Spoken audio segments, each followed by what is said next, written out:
Millions of frontline workers keep our economy running and are provided with the latest technology to do their jobs. But digital adoption, especially by frontline workers, is really hard. This is Frontline Innovators.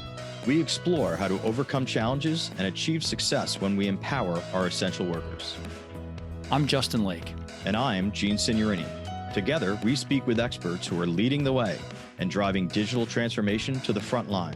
This podcast is sponsored by Skillful, on a mission to help frontline workers learn and use the technology needed to succeed in their jobs. I'm your host, Justin Lake, and we've got another awesome episode lined up for today. Today's guest is passionate about helping organizations adopt digital technologies to achieve benefits faster. He's a ProSci certified change practitioner and is currently the director of IT, OCM and Change Enablement at Mattel. Please welcome to the show, Tony Fatouros. Hey, Tony. Hey, thanks for having me, Justin.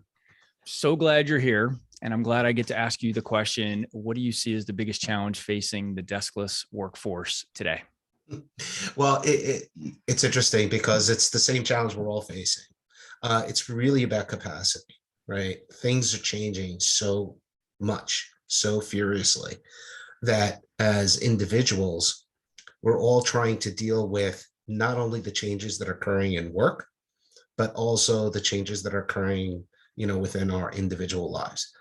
I am a firm believer that deskless workers, frontline workers, are acutely impacted by this. If you think about what's been going on over the last 3 to 4 years with COVID and all the challenges and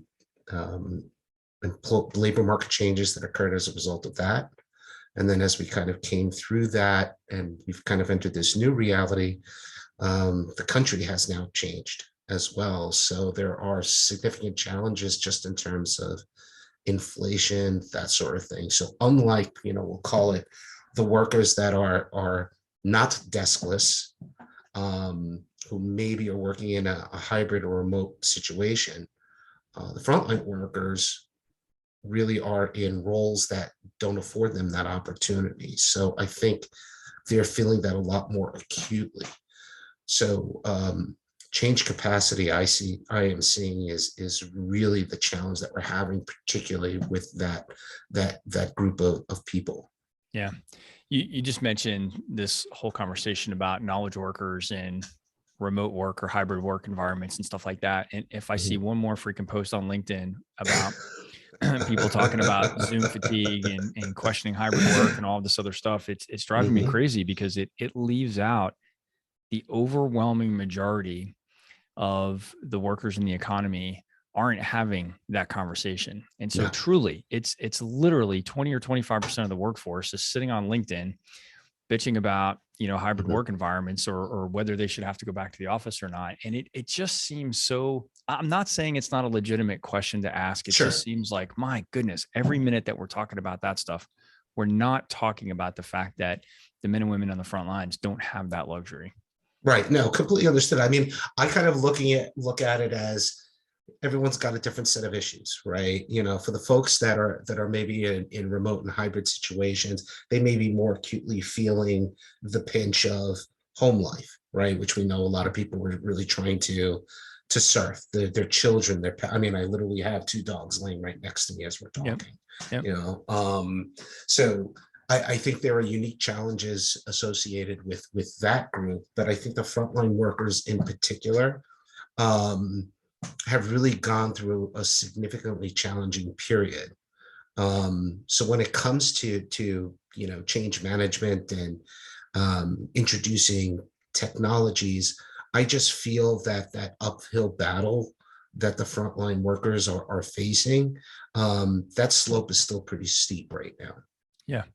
You mentioned inflation. I think you're the first person on Frontline Innovators to mention inflation because we really hadn't been talking a lot about inflation prior to the last couple of months. Right. And you just made me realize that, sure, inflation certainly affects all of us, but it may affect some of the men and women on the front lines in unique ways, just because of the profile of their work and just the nature of their pay levels and things like that could be impacting, how they're absorbing, or have an impact on how they feel that pain.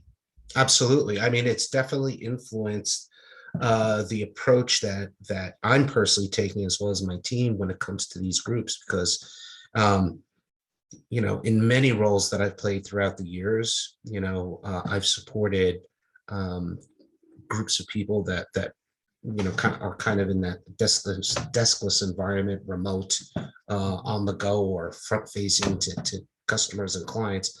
Um, super, super critical roles. Um, and they've always had unique needs when it comes to adopting new technologies, new solutions, new ways of working and doing things. I just feel it's really been amped up in recent years with all the challenges that they're facing, and now in particular, you know we understand that in addition to having to absorb and really be able to function appropriately in this new environment, you know, you'd be fooling yourself if you didn't realize that in a lot of these cases, people are actually wondering, hey, can I even afford to continue having this job? And now potentially I have all this additional stress of, potentially having to do things differently and that sort of thing. So, um, we really kind of take that into account in terms of how we approach a lot of the things that we do. It's something that we embed into our teams. It's really a filter that we look through to ensure that, the best laid plans, right? Right. Whenever there's a project plan to implement something new or whatever the case may be, not everything is going to go exactly as planned, right? So, we always try to kind of apply that filter when we're working with these groups to help even the project teams understand that, hey, this is a very different environment than, let's say, the accounting department or the whatever department or that sort of thing. So, yeah, it's something that we really have to be careful about in these days. That it's something I'm acutely aware of, and I'm sure a lot of my colleagues that support these folks are also very aware of. There are a couple of things that I want to come back to, Mhm. specifically about capacity and the impact that has on, or how that is exacerbated through turnover and unfilled positions and stuff like that. But I want to Mhm. pause on that for a minute. Sure. I want to give our audience a little bit of a background on who they're hearing from here. So give us a little bit about your background. Uh, you're a New Jersey guy at Mhm. your core. I know you're not in New Jersey right now, but you can't take New Jersey out of somebody, I know. Mhm. So tell us about how you ended up in the role you're in today. Yeah, it's kind of like having a soprano without the soap, right? So, um, yeah, I mean, as you mentioned, I'm passionate about helping organizations adopt, technologies and really accelerate the value that they get from those technologies. Um, I feel that I'm very fortunate in that I actually found a calling uh, that I enjoy so much that it's actually my hobby. So, the people in my family are not big fans of mine because I'm very, singularly minded, because I'm always thinking about, how do we make things better for, people adopting technology and that sort of things, right? Because, there's a unique thing that's happened in the world, over the past, 15 years or so, with the advent of mobile technologies and, um, all the access that we've been provided to services, and the push that the COVID pandemic has created in terms of new digital transformations for a lot of organizations. Um, when you're inside of an organization that is serving up solutions, you are now also being judged, right, by commercial organization, by people who interact with technology on a daily basis, who actually are experiencing world-class user experiences. I mean, think about it. How many times does Amazon drop, code changes to their apps? I heard some absurd number, like 500 times in some period of time, day, week, whatever it was. And here you are inside of your own organization, just trying to get people to, either use two new fields or use a new Yeah. app or something along those lines. So user experience has really become a critical factor in this brave new world. So that's one of the areas that I'm very interested in, and I always focus in on kind of the experience component of the entire recipe for folks. So where did you develop that sensitivity for user experience? Yeah, so so I've been in IT for 30 years, right? So I can't believe I'm actually using the word 30 years. I not too long ago I felt like it was 10 years, but yeah, 30 years. So I've seen a lot of changes in terms of the technological landscape, right? We kind of started in the big iron era, moved into client server days, then we kind of came out of that, then we back to centralization, then we became edge and all these other things. So I've kind of surfed all of that throughout my life. I've always been in IT. The capacities that I've usually played have either been in the project or program management realm, and then later on in more of like IT and business partner type of roles. So throughout my entire career, I've always kind of had one leg inside of IT and working with IT roles across the board, IT leadership teams and everyone else inside of it. But also I've been working with business partners, and again, C-suite all the way through the entire organizations. And I've always been kind of striking balances. But the thing that was always missing for me was, because everything I did was very kind of discrete and project oriented, shortly after we delivered, right? And I'm using the air quotes. You can't see me doing it, but I'm using air quotes right now. Trust me on this one. After I delivered, then immediately we kind of either, took a sanity break or kind of moved on to the next thing, right? And kind of started the process all over again.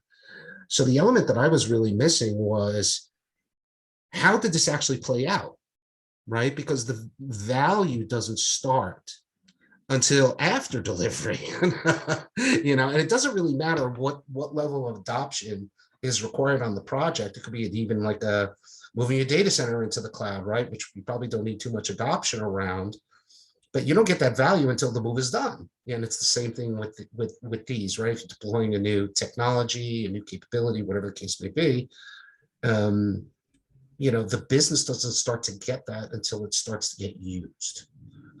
So I never really got to stick around long enough to actually see it firsthand, how we were moving the needle inside of these organizations. So, several years ago, I decided to gradually make a pivot, which is a little bit of an oxymoron, but we'll just go with it.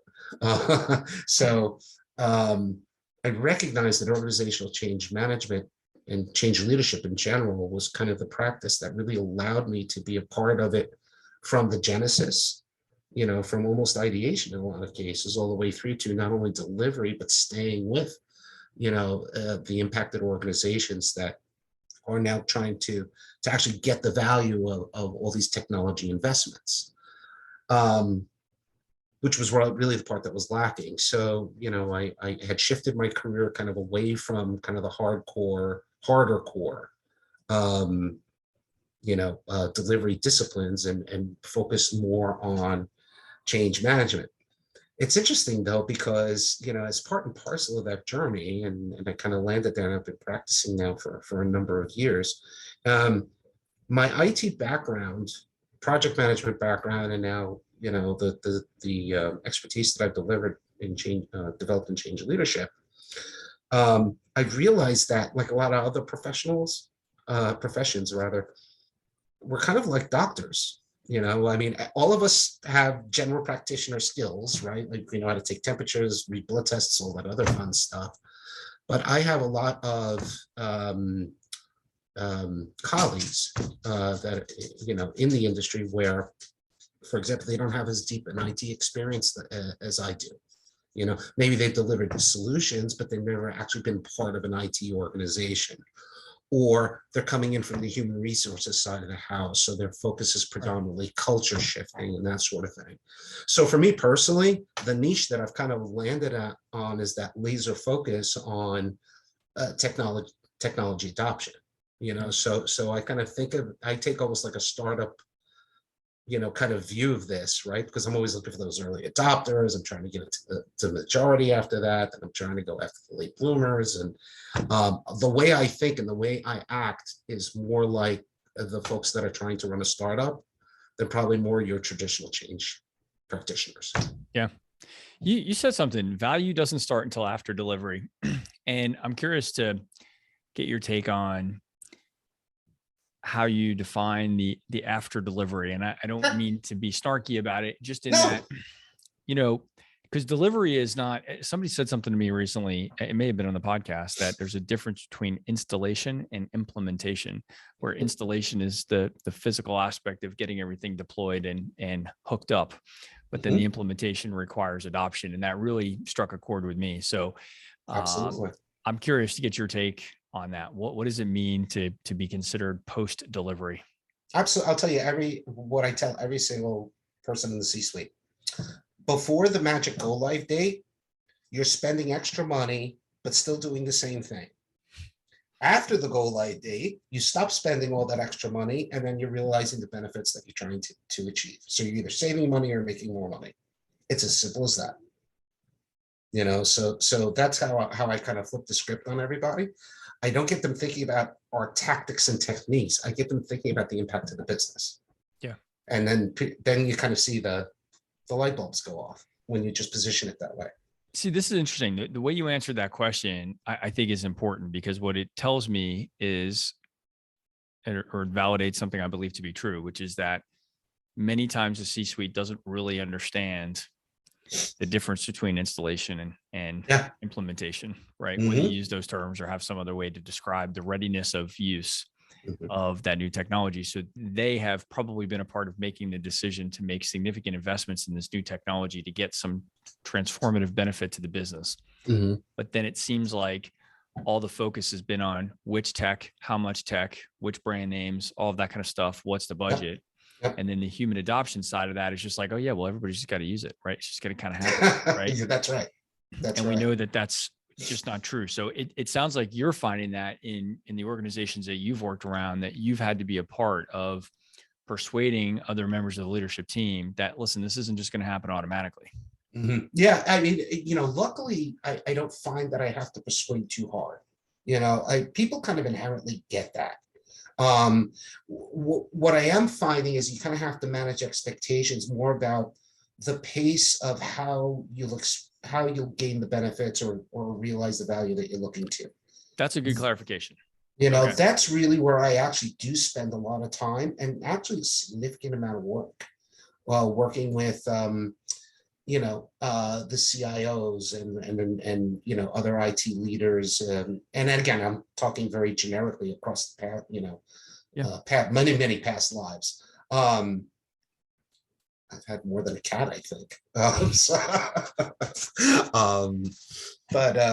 Yeah, I mean, what I actually find is the conversations that I'm having is really kind of aligning IT leadership with business leadership and helping them understand, hey, IT leadership, there's some additional investment you're going to have to make after delivery beyond just the traditional hypercare activities, like, oh, we have a war room in place and manning phones and all the kind of stuff you think about, right?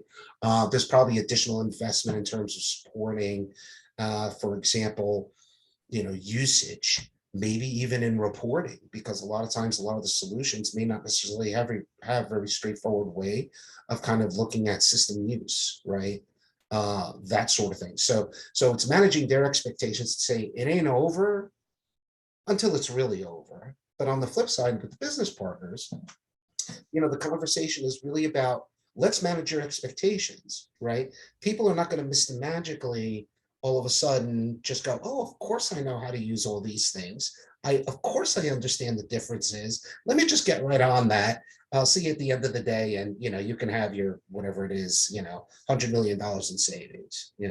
It's really about kind of setting goals along the way, to manage their expectations. So maybe, in the first 30 to 60 days, you're looking at 10 to 25% achievement of the goal as people are still kind of ramping up, getting used to it. Then maybe, a month later, you're looking at 50%, that sort of what's realistic. And I help them determine what those goals look like, really depending upon how embedded this is becoming into your organization. So for example, do you have any large other change initiatives, and most of them do, or business cycles coming up that are either going to detract or help reinforce this new thing that we're putting in? How do we leverage those as opportunities, or how do we mitigate the risks so that way you don't see an immediate, dip? We kind of call it the camel humping, right? After go live, all of a sudden you start to see those benefits, and then Zoom, all of a sudden you might get like a 10% reduction because I don't know, something happened. And all this is really kind of outside the quality of the solution, right? So if somebody accidentally disconnects a solution from a database super simplistically, right, that's on IT or the vendor, right? And that could bring things to a crashing halt and really impact that. So it's really about managing expectations on the IT side in terms of, hey, there's investment and still attention that still needs to be paid.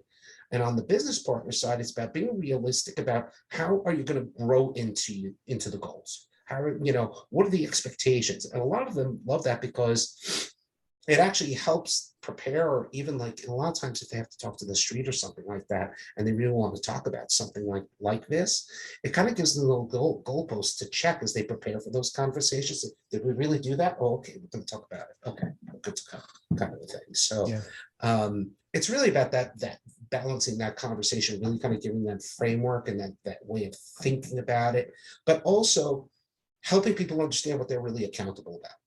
That's really kind of what it comes down to, and it's particularly important for initiatives that really impact the frontline workers, right? Given the challenges that we talked about at the top of this call. Yeah. Well, and I think the structure of most IT projects, the way that I've seen it, is that there's a team stood up, project stood up, all the resources are associated with the implementation. Mm-hmm. And oftentimes, some of the support that's given by IT, or at least funded through the IT project mechanism, Mm-hmm. some of that support is pushed over to the business during some type of sustain or, business as usual phase. And to me, I've never been on the inside. I'm always one of the vendors or consultants that's helping, Right. Facilitate this on the outside. But it seems like there's this big valley between the project and the business as usual or sustain phase in a project. And it seems like there's a communication gap often, Mm-hmm. where, these hot potatoes are being kind of launched over to say, hey, this isn't my problem anymore, because after July 4th, I'm out of here and moving on to the next project, right? Or whatever the date may be. And then it doesn't always seem to be picked up well. And the reason that I've become so sensitive to that is because I think that the people that suffer the most from that are the men and women on the front lines, because Mm-hmm. the project team now is disassembled. They've moved on to their next big initiative. And now all the people that are there are like, hey, where'd everybody go?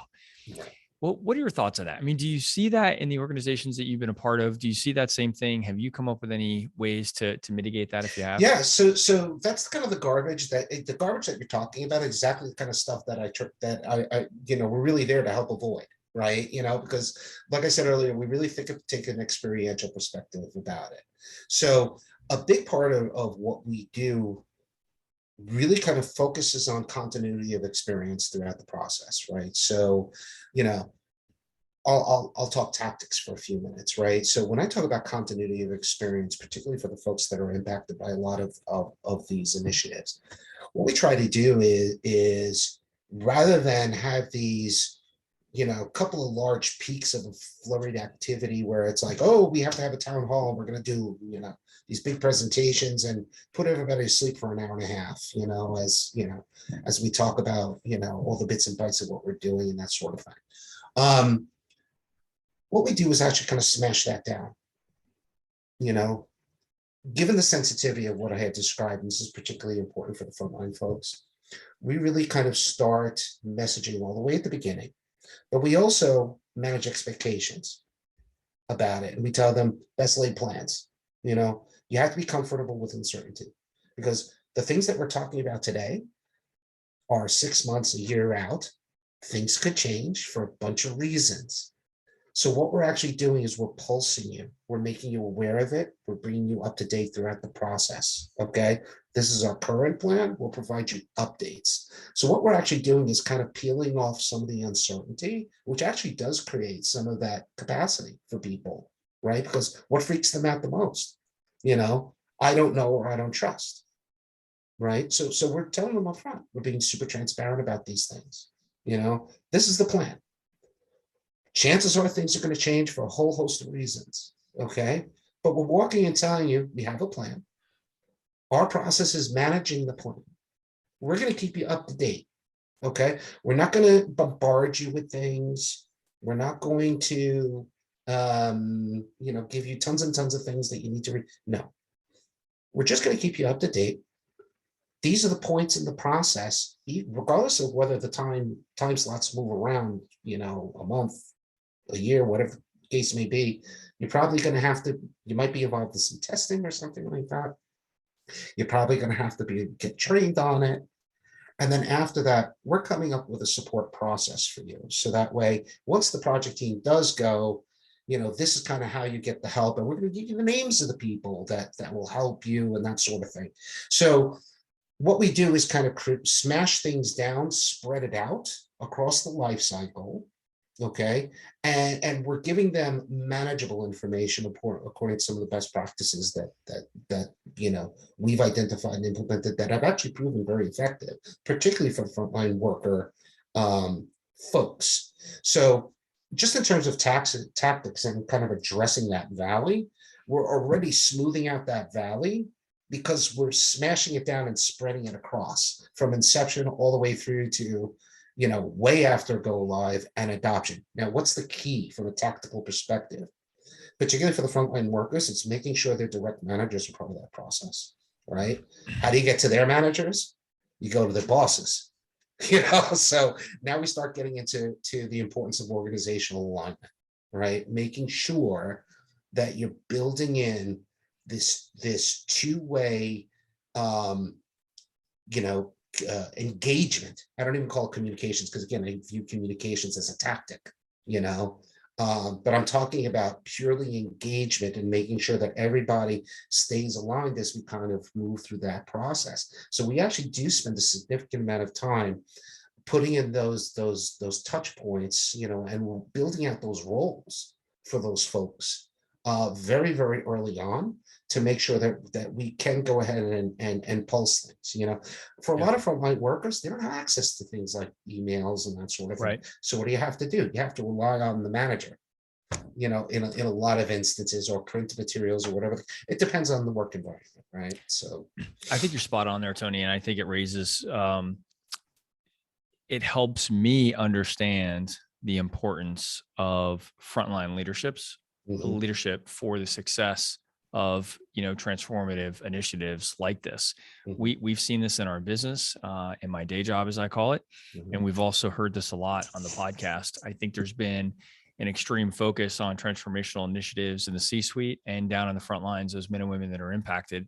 But that immediate frontline leadership is, I think, going to be the make it or break it resource in the organization, because if they're not on board, when those frontline employees come back to their boss, their supervisor, whoever it is, and either need help or are looking for validation that this change is going to stick, as silly as that sounds, I think sometimes there's a perception that, hey, don't worry about it. As long as if we don't use it, they'll revert back to the old process soon enough, right? If they're hearing the wrong messaging from their direct leadership, then it's going to make it really hard. It's going to be like pushing a rope to get adoption inside the organization. But if we can get those frontline leaders to really be on board with this change, then it just seems to kind of grease the skids for everything downstream from that. And I know it sounds so obvious when I'm saying this. This isn't some like major revelation or anything. It's hard. But it's overlooked. It's simple, but it's not easy. Yeah. I mean, even just execution of it is very, very, very tough, because those leaders are feeling the same change capacity challenges that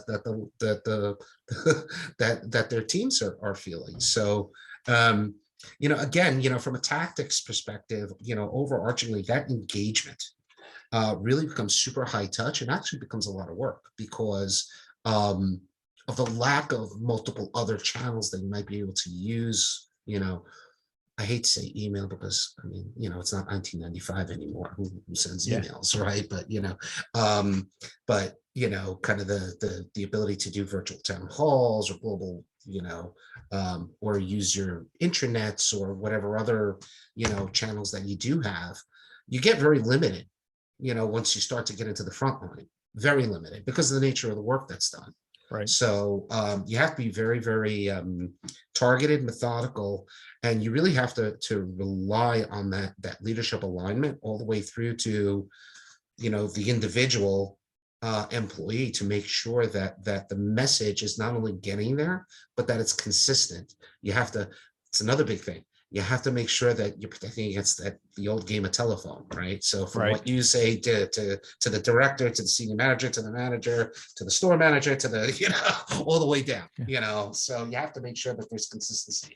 So you mentioned the capacity of that frontline manager. They're dealing with the same change as the frontline workers themselves.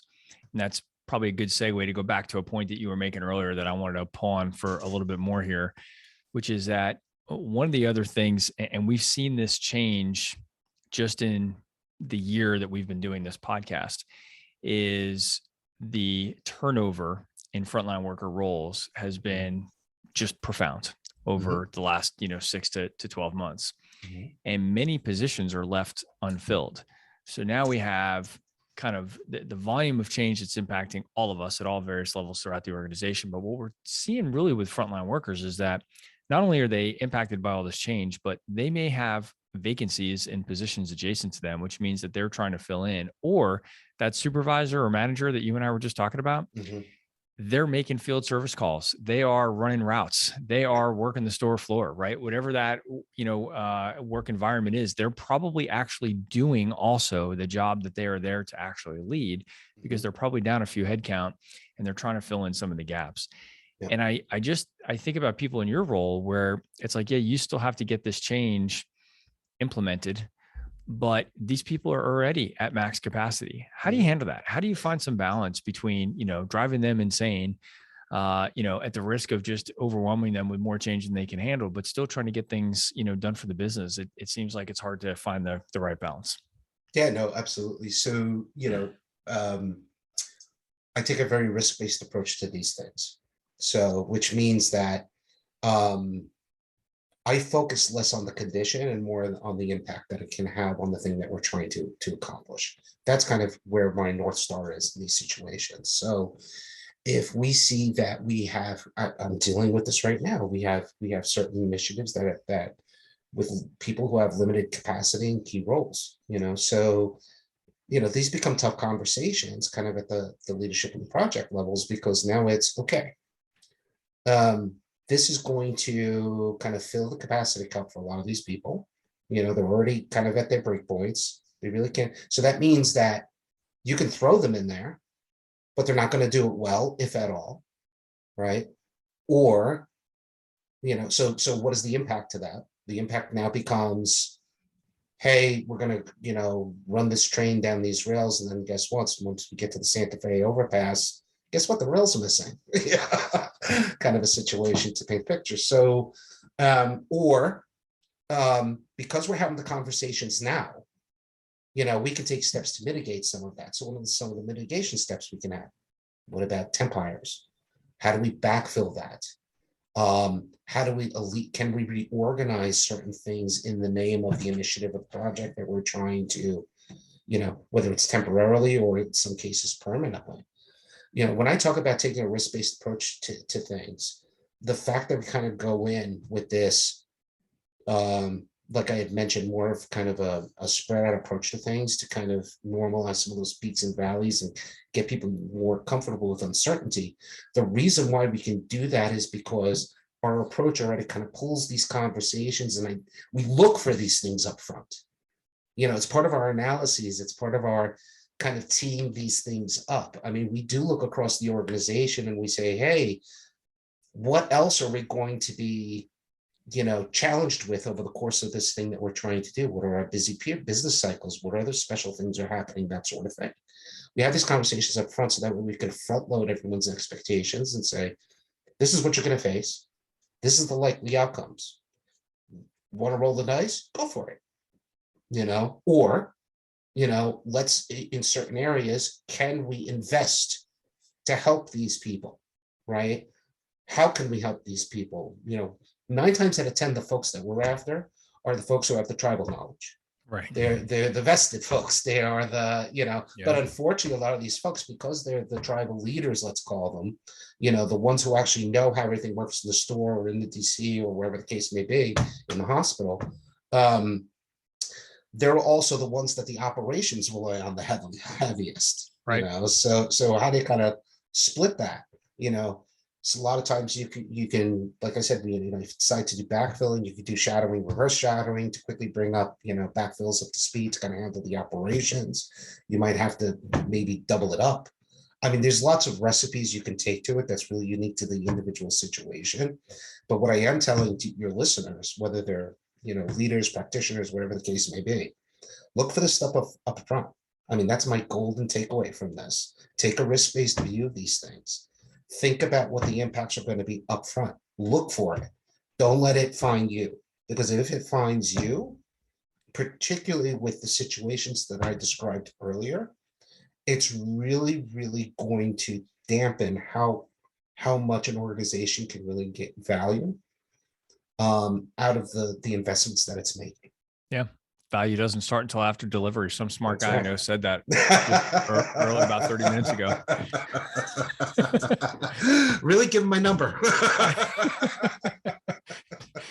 But I really appreciate what you just said about that, which I think it's going back to my visual of there being this big valley between IT project implementation teams and the business's need and ability to support it later.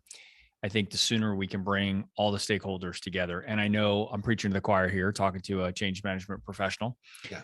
But for anybody else who's listening that hasn't been formally trained and necessarily experienced with change management strategy, I think there's so much focus on the front end of the change of the project teams and training and all of those other things that happen on the front end. But I love your point about just bringing these topics up earlier in the conversation and asking the question, who is going to be responsible, or who are all of the people that will be responsible for these things after we go live, after this project team stands down? And we shouldn't be waiting until we're in day 299 of a 300-day rollout, right? These conversations should be happening at the beginning of the project so that they can acclimate, and that transition, carrying the baton and handing it off to the next team should be as seamless as possible. And I know it's not going to be perfect, and I know it won't be totally seamless, but it just needs to be something that's thought out from the beginning. Yeah, you're absolutely right. And it's interesting because everything that we're talking about is not just unique to change practitioners. Anyone who's tasked with leading some sort of a change. This is really the thinking, whether you're transformation director or an HR leader or whatever you do for a living. God bless, right? It's really about, as you start to tackle this change, don't get caught, don't get excited. Of course you want to get started the whole 9 yards, but make sure you build in enough time into your strategy to be able to get out and feel out a lot of these challenges. Look at the plan that people are proposing, poke holes in it, but always do it from the lens of what is the people impact that this is going to create. And when I talk about impact, I'm not talking about, do they feel ready for this? Of course not. Nobody's ever ready for this. Right. I mean, that's, but if you don't, get the resources that's needed, if you don't, or if, you kind of backload a lot of this stuff, what could the potential impacts be? Always look at it from an outcome-based perspective. So that way you can inform and start to have these conversations. It's better to have the conversation on the front 6 months ahead of time than it is to have it 6 weeks before something has to happen. Yeah. We all know this inherently, yep. So I always encourage anyone who has to lead change to really take that risk-based approach to their thinking. I love it. We're already running short of time here. Before we go, I want to ask you what you think is the biggest contribution that you've made and that you continue to make to the challenges we've talked about today. So there's one thing I'm very proud of. So in a former life, I worked for a medical device company, and we went through a significant transformation with the sales force. So the sales force is actually frontline workers in a lot of pharmaceutical and particularly medical device companies, because they are doing the selling and they're also delivering product on almost an as needed basis in a lot of cases. So we actually the transformation involved changes in terms of accountability for your inventory, but also, we automated, and it came off of paper. Plus launched mobile devices. Yeah, that one almost killed me. But the part that I'm particularly proud of is shortly after the go live, we found out that there was a case where a young man had been badly burned. So we're talking like 75% of his body. Wow. And our products were some of the products that could have saved his life. And because we implemented, not too long after this occurred, I'm sorry, prior to this occurred, the team was actually able to locate all the inventory strewn across, the various geographies, and several folks actually got in their cars, drove to the hospital this young man was located, and was able to bring the product, very, very quickly. And from what I understand, this young man, it saved this young man's life.